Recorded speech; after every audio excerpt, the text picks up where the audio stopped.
Get my best, and you choose to be to break my heart. You choose To break my heart.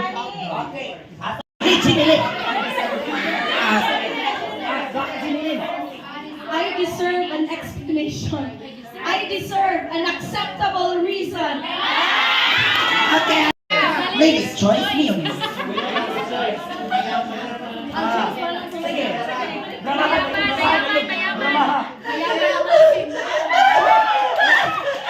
Ang choice para lang sa may blank pera. Okay.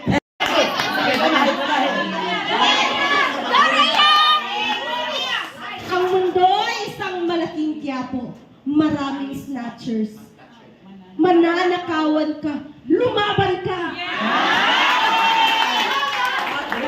Okay. Sige.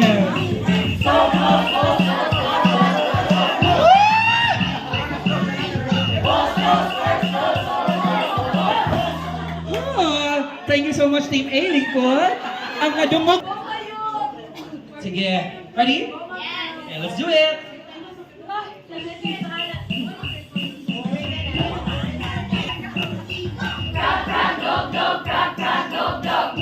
Of course.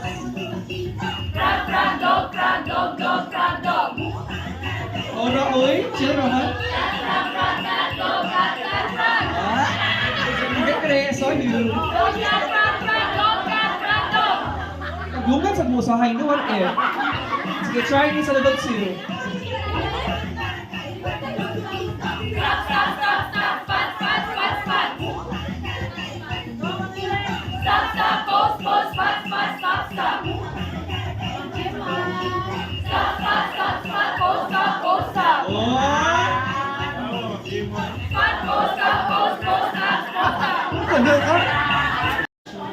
Looking out to their values.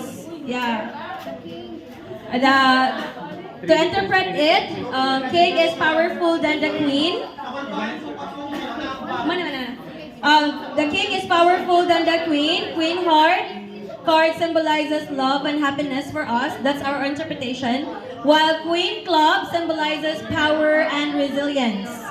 To create a story, naadiri usa ka king, duha ka buok ang iyahang queen, but ang kaning queen heart, she chose nga iyang career, iyahang personal growth, inana iyang gipili. But ang king is looking for someone who can give him a family. So nangabit siya ni Queen Club o nakaanak sila ni nanak si anak duha ka buok, 6 years old o 4 years old. And they live happily ever after. Wow, thank you so much, Music. Jokers, Jack Speed, and Queen Speed. Oh, wait, so, wait, so. Teacher. Hello, teachers. Hello. And those are our cards, which are 7 speeds. Spade. Two jokers, then Jack and Queen. Basta ka na. Kung saan natin na siya, basta ka na. Then, this is our observation. So, una, two jokers, 1 Jack of Spades, 1 Queen of Spades, and 7 speeds, 1 trade jokers, and 1 black joker. Okay. Then the organize, so group by symbol, group by value, and group by color. Okay. So interpret. So Queen is the most powerful among the cards because she is always wearing a crown, or should we say, she is always right. Am I right, girls? Oh, I love that. Queen. Wow. And then the create is, so ganun na diha sa last part. So the story that we interpret or create is the Jack brought 2 jokers to the queen to make her smile or entertain her. So they brought with them the 7 gifts, or should we say the 7 specs. So as teachers, we are the jacks and the jokers to the queen, which is our students. And we are the one who delivers 7 gifts of wisdom, knowledge, or should we say the takeaways so that they will be tawag ano? Win in their lives. So that's all. Thank you. Gamay. Kaya para makita ang nindot nga agi, batik kayo og agi, oy. Okay, so let us start with the observe. So we have here the 5 cards, as you can see. See only, ha? Then we have there the letters, colors, isakaday, numbers, and shapes or suits.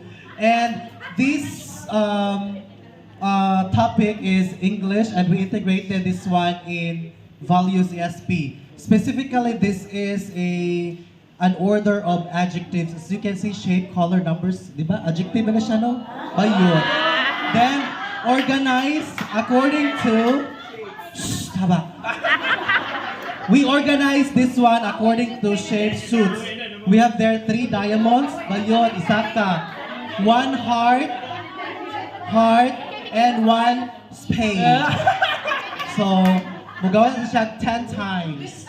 Interpret this card, especially the kings, Isaka Bayot, is most powerful because he has one of the highest rank in the deck. So highest rank, ang pinaka-highest is alas. Then, create, explain by... Okay.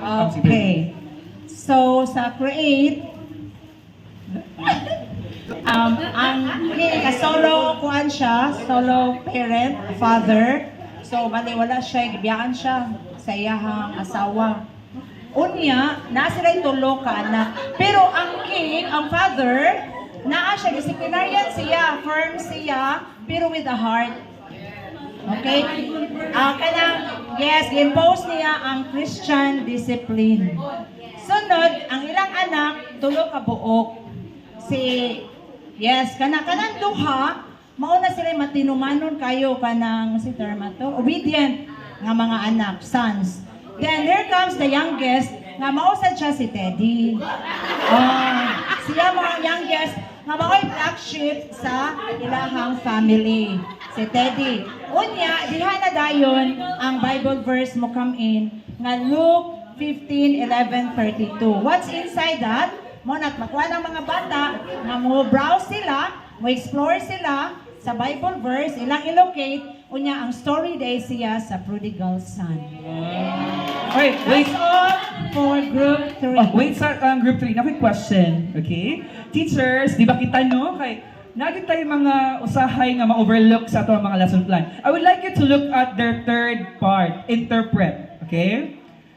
The card is the king, right? It's powerful because he has one of the highest rank in the deck. Let me ask you, is this an interpretation or a fact? Is it an interpretation or a fact? It is a fact. When I try to ask you to interpret, you should make something else. Okay? Say for example, ganihan, ingon ang kuan nga. The queen symbolizes love because, so nasa interpret. But here, you are purely stating a fact. But still, it's a very powerful performance. Thank you so much, Group 3! Yay! Let's proceed with Group 4. We have a 9 of spades, we have a 4 of diamonds, and we have a 5 of clubs. That's it. And then for organize, so we organize this by color. So nami tulo ka black cards. We also have 2 red cards. Then for the sa ni Jin, kana siya. Commercial break. Number. So nai 4 the number cards, then nai 1 face card. Then for the suit, nami duha ka spade, which is 8 and 9. Nai 1 diamond, the 4. And then 1 clubs nga 5. Then for the interpret, this is wrong according to Sir Con ganiha. So na naman siya nga wrong siya. Kay, ingon na lang ko Sir Con, this is a fact nga ang jack ang pinaka-highest man diri sa among card. So wrong siya. So ilisa na lang ako pinakalit. So this number 8, 9, and 5 is special to me because this is my birthday, May 7, 1998. So, month is May. 1998 kay ang year. So, kada siyang i-circle. Thank you. Thank you. That was nice. Imagine if atong students ingon ani, inakapaspas mo. Okay, imaginative. Siguro. Okay, for the create, among gipili kay metaphor, gibasa na mo diri sa ako anikon sa slide. So, among gibasa is metaphor of teaching. So, the Jack of Hearts shows care, and the 8 and 9 of spades shows hard work and challenges. The 4 of diamond shows planning, and the 5 of clubs shows teamwork. So, therefore,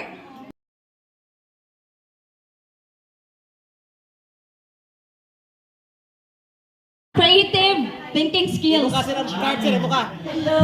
so sa amo ang observe nga part, sa mo ang na-observe sa cards nga amo ang nadawat. So we got 2 diamond cards, 2 spade cards, 1 clover card, and we also observe that there are 3 odd numbers. 2, okay, 5, 7, and 2 even numbers, we have 2 and 4. And we also observe that the card size are bigger than its usual size. Okay, so mo na ang plain observation sa mo ang cards. Okay, so sa mo ang organized nga part, so we organize the cards to the ascending numbers.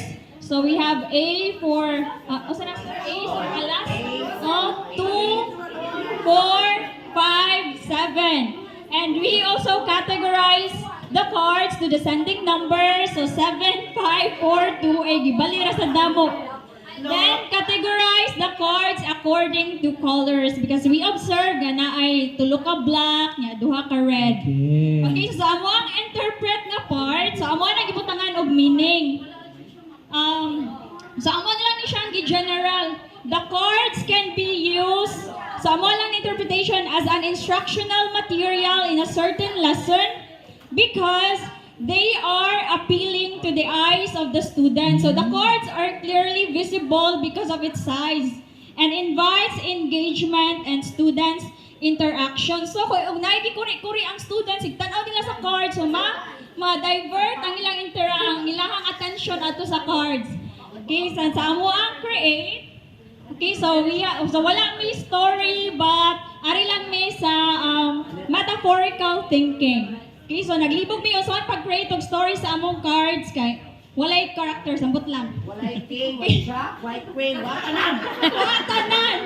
Kami sure nakakuha sa cards nga watanan. Okay, so ang amo lang is amo lang figure of imagery or basta metaphorical thinking. So we call it the gaps. Okay, so ipakita nga to ang card, Sir Beth. Kay nganong the gaps man. Nag-gap siya kay, di ba ang A kay 1 man no? 1. Okay, so we have here 1, 2, 4, 5, and 7. Okay, Clau.